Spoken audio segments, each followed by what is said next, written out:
Metal Deck de Acesco, el entrepiso que se adapta a todo tipo de estructura en una presentación de Al Oído.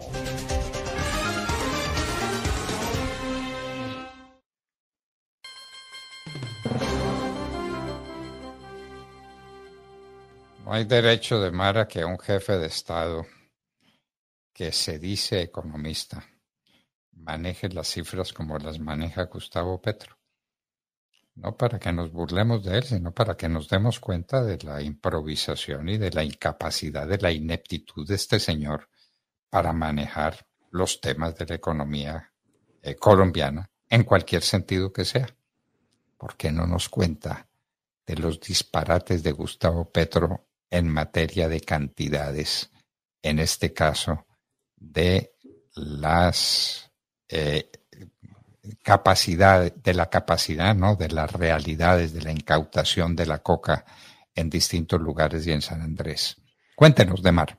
Pues, doctor Fernando, aquí en pantalla les dejo un trino de Gustavo Petro donde daba cuenta de una reciente incautación el día de ayer de una cocaína evaluada en 100 millones de dólares. Lo que se incautó en San Andrés y Providencia fueron 3 toneladas de cocaína. 3 toneladas de cocaína en una embarcación. Y lo que escribió Gustavo Petro fue, abro comillas, la Armada ha incautado 3 millones de toneladas de cocaína en la isla de San Andrés. Hemos incautado casi 300 millones de toneladas en lo que va del año, pero no aparecen los dueños de la cocaína.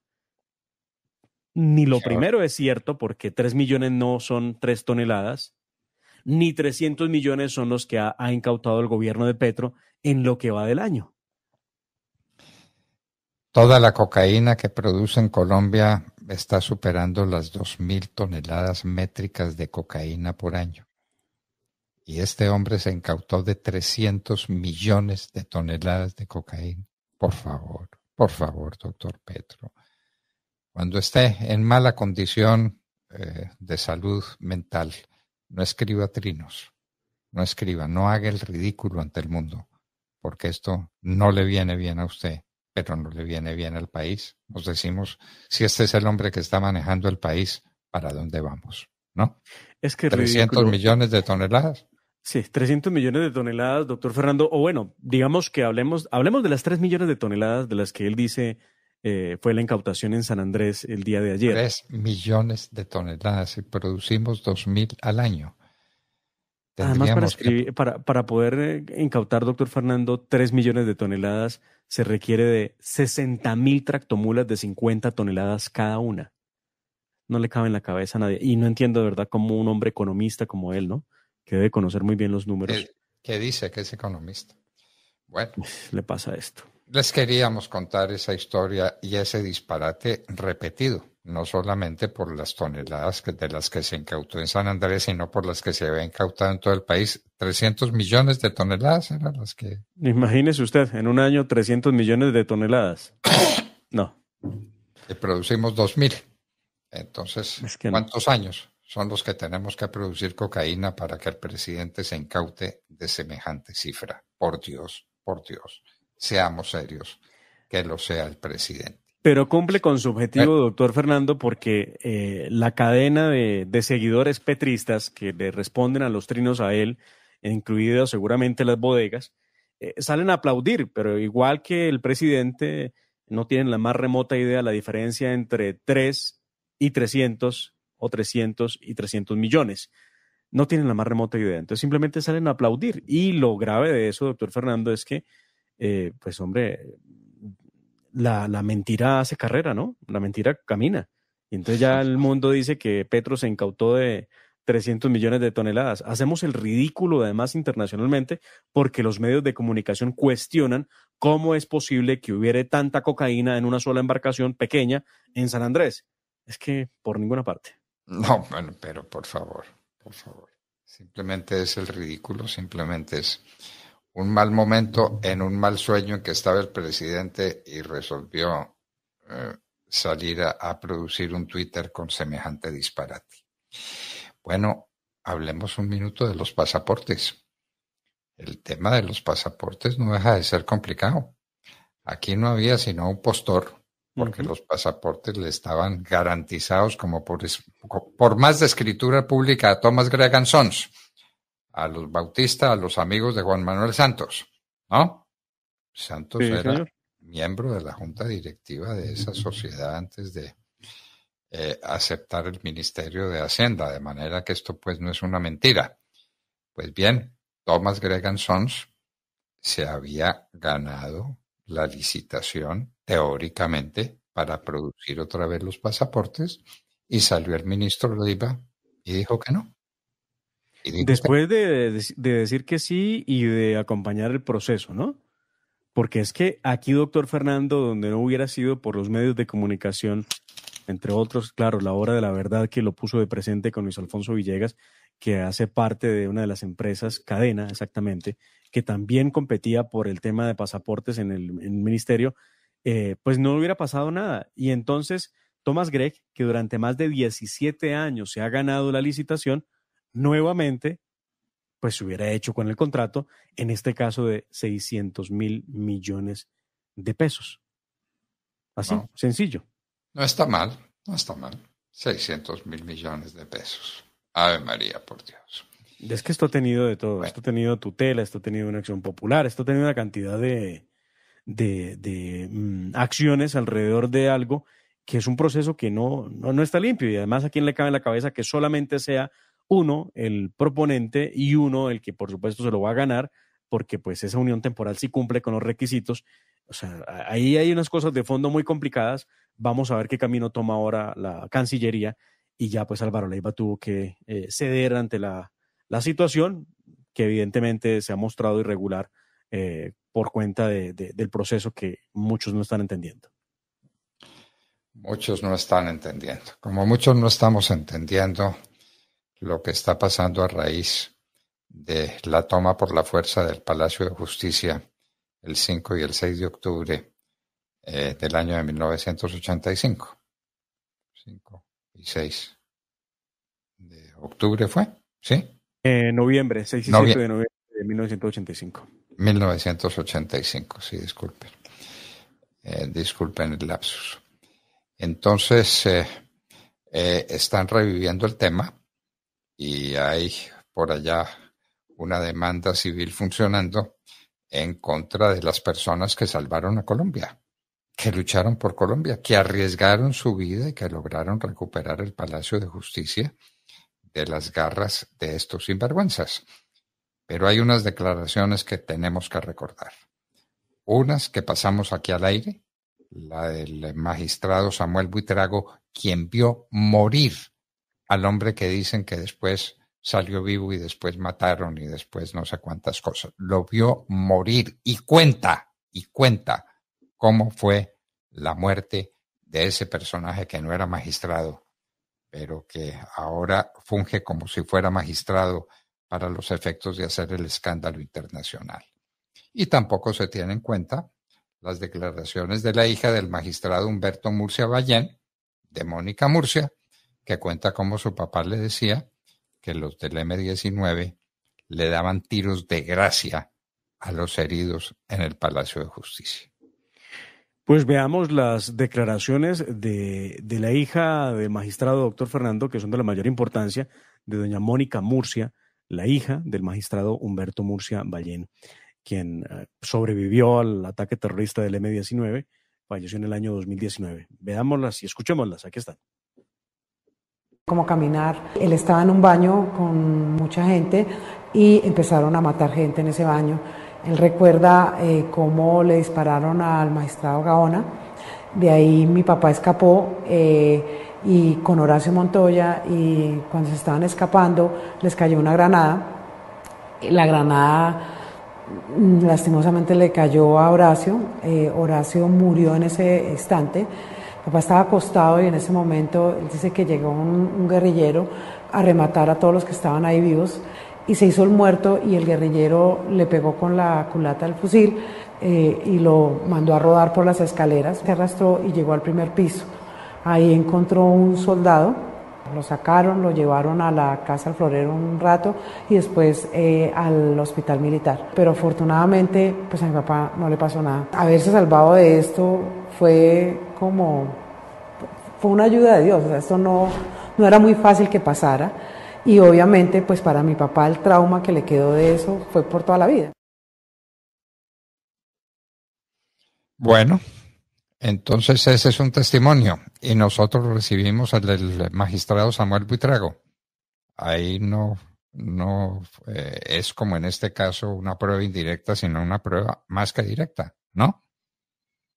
Y es que el problema, doctor Fernando, es la narrativa que han alimentado y que, por ejemplo, la Comisión Civil, la Comisión para el Esclarecimiento de la Verdad en Colombia, no tomó en cuenta cuando debió haber sido elemental, fundamental que hubieran tenido estos testimonios, como el del magistrado Samuel Buitrago o el de la hija del magistrado Murcia, pues, en cuenta para poder construir realmente la verdad, si es que lo que pretenden es la verdad. Si le parece, aquí un pedacito de lo que le dijo a usted hace algunos años el magistrado Samuel Buitrago de lo que ocurrió en la toma al Palacio de Justicia por parte de los guerrilleros del M-19. Aquí le dejo un poco de eso. Y adelantó 3 puntos que a mí me aterraron. Sinceramente se lo digo, doctor Londoño.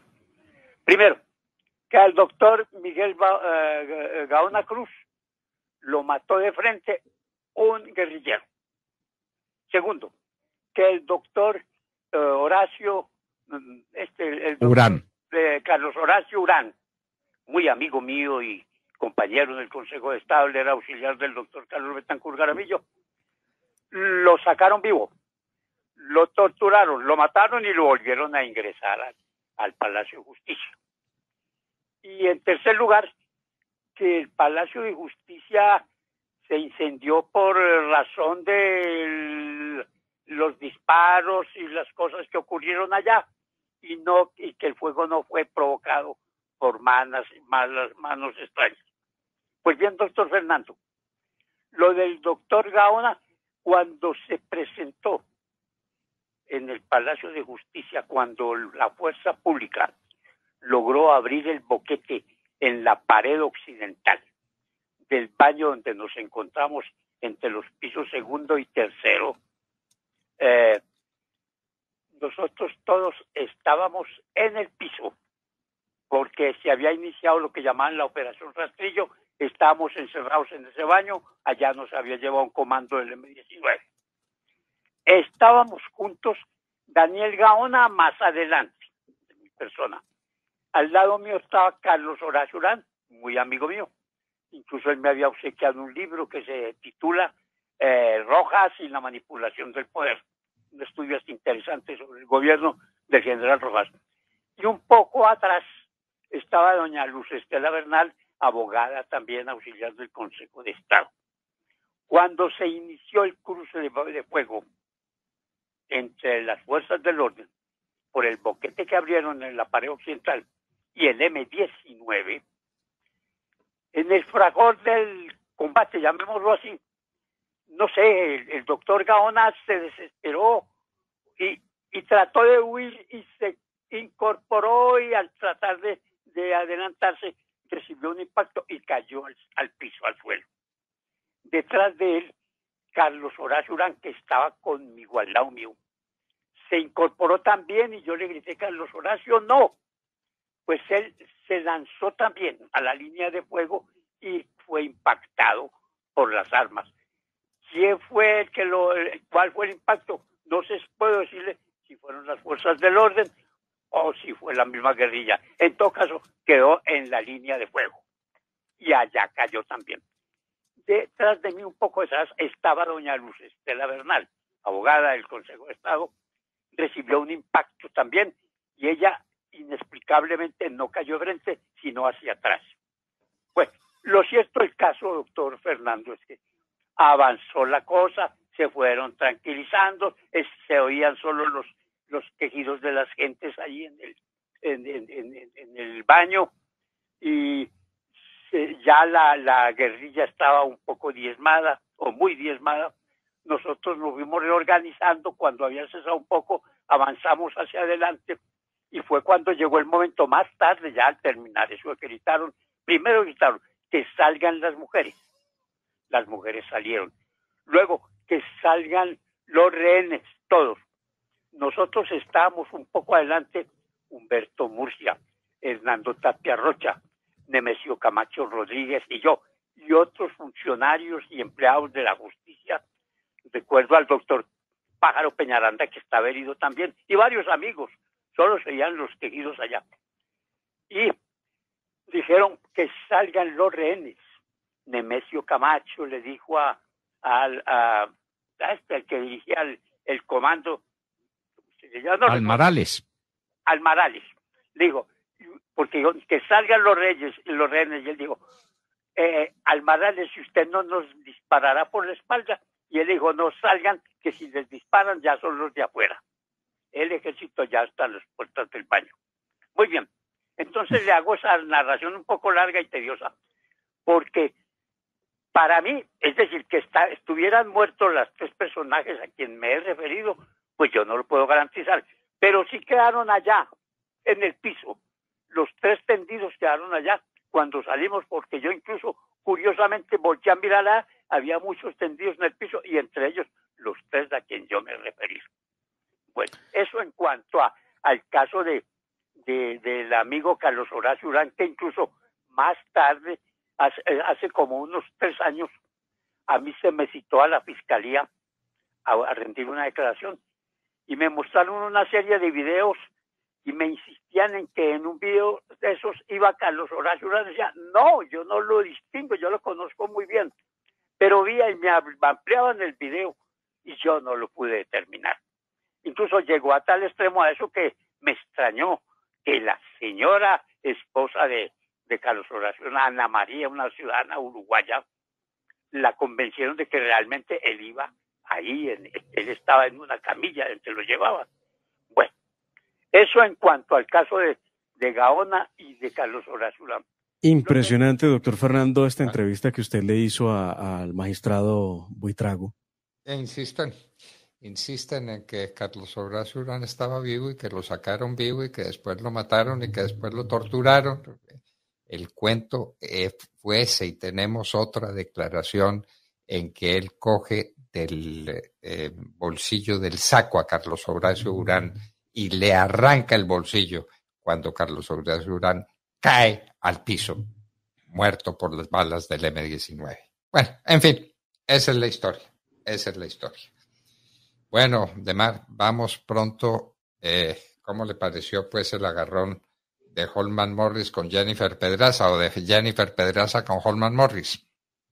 Pues vea usted, un evento donde se iba a hablar de la reforma a la salud y que tenía como invitadas, entre otras, a Jennifer Pedraza y Erika Sánchez, representantes a la Cámara, y vaya situación en la que se presenta, porque el que va a moderar el foro es Holman Morris, y Jennifer Pedraza, que desde hace mucho tiempo ha denunciado el tema de maltrato a la mujer, sobre todo en el caso de Holman Morris, que ha tenido algunas denuncias por el hecho, pues se paró del auditorio, se fue y le dijo esta situación, y Erika Sánchez también replicó. Qué mal momento, pero qué grosero además Holman Morris en la reacción que tuvo en contra de Jennifer Pedraza. Escuchemos y veamos qué fue lo que pasó en este foro sobre la salud. Que me voy a retirar de este panel porque es una decepción para mí que un gobierno que prometió que el cambio era con las mujeres ponga a moderar un panel de este estilo en cabeza de Holman Morris, que es una persona denunciada en muchos espacios por violencias basadas en género, y que hoy las víctimas que lo han denunciado no se sienten reparadas. ¿Cuánto poder político vamos a seguir concentrando en personas denunciadas, en muchos casos por violencias basadas en género? Obviamente que hay instancias de la justicia y todo lo que ustedes quieran, pero eso es un mensaje en contra de que las mujeres denuncien, y yo no puedo compartir un espacio político con una persona así. Yo lamento profundamente este incidente, ministro Guillermo Alfonso. Y como estamos en un foro de salud, la salud mental es importante, muy importante. Yo he venido siendo Permítame, pero yo pido respeto, sino también tengo que acudir también a la solidaridad de género y me retiro. Acá no es un tema de que mi compañera esté desequilibrada y yo pido de verdad, ministro y equipo del ministerio, nos hacen una invitación, es para que hablemos de la reforma a la salud porque es un derecho fundamental, que tenemos la responsabilidad, la rama legislativa, de aprobar o no aprobar algo que va a cambiar el sistema de todos los colombianos. Vale. Pero si el moderador va a hacer referencia directa a mi compañera, pues yo también siento mucho. Bueno. Que me voy a retirar de este... Increíble bueno, eso. Muy bien. Estas son las cosas que están pasando y esto es lo que estamos viviendo en Colombia. Que no se diga que no tratamos el tema. El caso de Tierra Alta en Córdoba, con quienes supuestamente serían militares del Ejército de Colombia, es una vergüenza para el Ejército de Colombia. Y hubiera sido suficiente en otra circunstancia para que el comandante del Ejército presentara su renuncia, pidiera su baja y para que el ministro de Defensa hiciera lo propio. Pero entonces, no. Pero no, porque si esto hubiera sido en otro gobierno, ya le hubieran hecho juicio político al moción de censura al ministro, ya le hubieran exigido a Petro la baja del comandante del ejército, pero como es en el gobierno del cambio, pues no pasa nada, no pasa nada, doctor Fernando, y trata de ir a una comisión de fiscalía, defensoría, procuraduría, y lo que hacen es impactar la aeronave LMI en el que se transportaban para llegar a la investigación. ¿Será que porque esto ocurre en el gobierno Petro, qué significado tiene? Bueno. Porque pues cuando ocurrían otros gobiernos decían que era un estado asesino. Entonces, ¿en este qué ocurre? ¿Es diferente? Ave María. Bueno, y rápidamente, reparos de Estados Unidos a la producción de coca, el aumento en la producción de coca.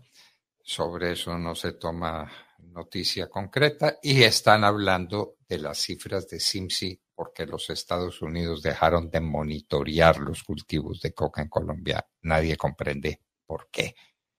Pero esa es la verdad y estamos pasando las 300,000 hectáreas sembradas de coca. Esto es un mar de coca en el que estamos viviendo. Muy bien, el hombre de Nicaragua, el tirano de Nicaragua le dijo 4 cosas a Gustavo Petro, ¿no?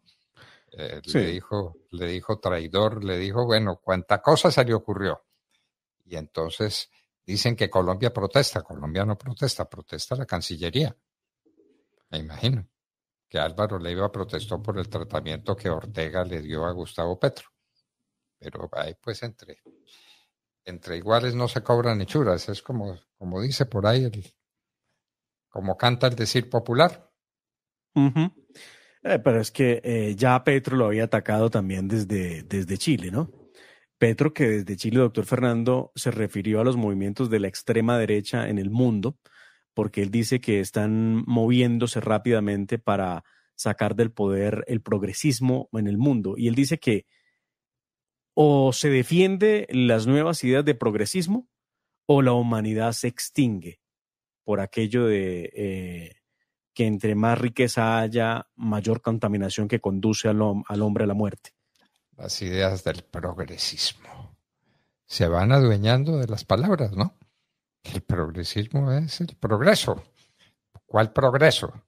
¿Cuál progreso de estos gobiernos de izquierda que no han traído sino miseria y dolor para los pueblos que han tenido que soportarlos? Le recuerda, doctor Fernando, hablando de progresismo, a Gustavo Petro y al gobierno de Colombia sobre el tema de erradicación de cultivos, entre líneas, se lo recuerda a Estados Unidos que hay una convención, una serie de convenciones, por lo menos la del 88 y la del 61, creo que en el 71 hay otra convención sobre la persecución a los estupefacientes y la judicialización de quienes hagan tráfico de drogas ilícitas en el mundo, y le recuerdan que eso existe, que esas convenciones con la ONU que obliga a los estados deben ser respetadas. En Colombia evidentemente no está pasando eso por cuenta del nuevo enfoque de las drogas. El nuevo enfoque es dejar producir la cocaína e incautarse ella después. Pues muy bien, muy fácil.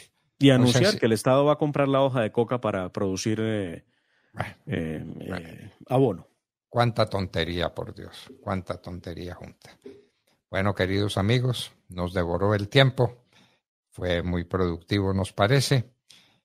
Ojalá ustedes hayan tomado nota de las declaraciones de Samuel Buitrago, gran jurista y gran magistrado de la República, y de la hija de Hernando Murcia Mallén, otro prohombre que se salvó milagrosamente de ser asesinado en el Palacio de Justicia por los miembros del M-19.